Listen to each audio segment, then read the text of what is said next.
दिन बाद उसने विधि पूर्वक अपनी कन्या का विवाह उसके साथ कर दिया, लेकिन दुर्भाग्यवश उस समय भी वह भगवान श्री सत्यनारायण जी का व्रत पूजन करना भूल गया। परिणाम स्वरूप श्री सत्यनारायण भगवान रुष्ट हो गए। इस प्रकार कुछ समय बीत गया। अब वैश्य ने सोचा कि व्यापार के लिए चलना चाहिए। अपने कार्य के प्रति वह सदा ही सचेत रहता था, अतः अपने दामाद को लेकर वह व्यापार के लिए चल दिया।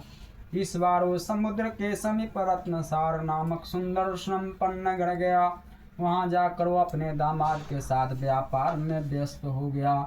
हे सुंदर संपन्न नगर में राजा चंद्रकेतु का राज्य था। उसमें अपनी प्रतिज्ञा से भ्रष्ट हुए वैश्य को भगवान सत्यनारायण ने शाप दे दिया कि हे वैश्य, तू घोर कष्ट को प्राप्त होगा।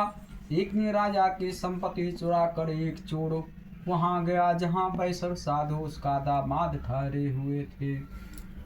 उसके पीछे राजा के सिपाही लगे थे, अतः डर के मारे उसने राजा को चुराया हुआ धन वहीं छोड़ दिया और अलोप हो गया।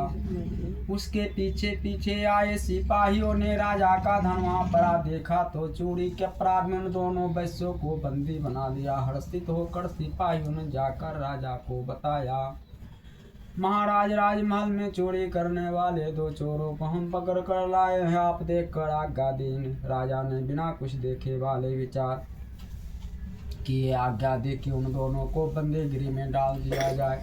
भगवान श्री सत्यनारायण जी की माया से किसी ने भी उनकी बात नहीं सुनी। राजा चंद्रकेतु की आज्ञा से उनका सारा धन भी छीन लिया गया। उधर भगवान के शाप के कारण वैश्य की पत्नी वो दुखी हो गई। उसके घर की सारी संपत्ति छोड़ लगे। शरीर शिरगन होकर चिंतित अवस्था में अन्न के लिए घर घर भटकने लगे। पहनने ओढ़ने की तो क्या कहें, घर में खाने का दाना तक नहीं रहा। ऐसा ही हाल उसकी पुत्री कलावती का भी था। एक दिन भूखे प्यासी कलावती एक ब्राह्मण के यहाँ गई, जहाँ उसने भगवान सत्यनारायण जी का व्रत और पूजन होते देखा। उसने वहां बैठकर बड़े श्रद्धा से कथा सुने, प्रसाद लेकर रात को अपने घर लौटी। घर आने पर उसकी माँ ने पूछा, बेटी, इतनी रात गई तक तू कहाँ थी तथा तेरे मन में क्या है? कलावती ने माँ को बताया, मैंने एक ब्राह्मण के घर पर सभी मनोकामनाओं को पूर्ण करने वाले भगवान सत्यनारायण का व्रत होते देखा है। मैं भी वहीं थी और श्रद्धा पूर्वक कथा सुन रही थी। कन्या के बात सुनकर वैश्य की पत्नी को तत्काल स्मरण हो आया कि उसके पति ने व्रत करने का संकल्प लिया था, किंतु आज तक व्रत नहीं किया। उसने सोचा कि संभव है इसलिए हम पर यह कष्ट आ गया हो। यह सोचकर उसने तत्काल निर्णय लिया कि अपनी पुत्री के साथ वह भी व्रत को करेगी। दूसरे ही दिन लीलावती ने अपने बंधु बांधवों के साथ व्रत किया और भगवान सत्यदेव से प्रार्थना की कि उसके